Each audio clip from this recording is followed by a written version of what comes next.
Murat Michael gelar tahlilan masuk posko pemenangan.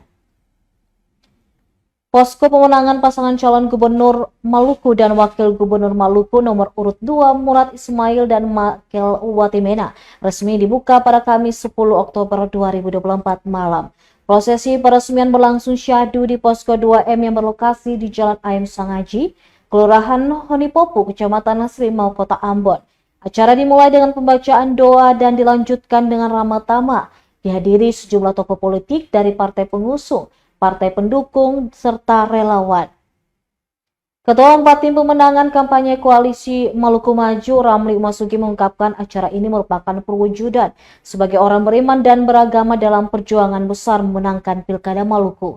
Untuk itu, memohon rahmat Allah memberikan perlindungan dan kekuatan serta kasih sayangnya kepada pasangan 2M serta semua pendukungnya. Dirinya berharap melalui doa-doa yang dipanjatkan, Allah menunjukkan kuasanya untuk meridhoi pasangan 2M melekat di hati masyarakat Maluku.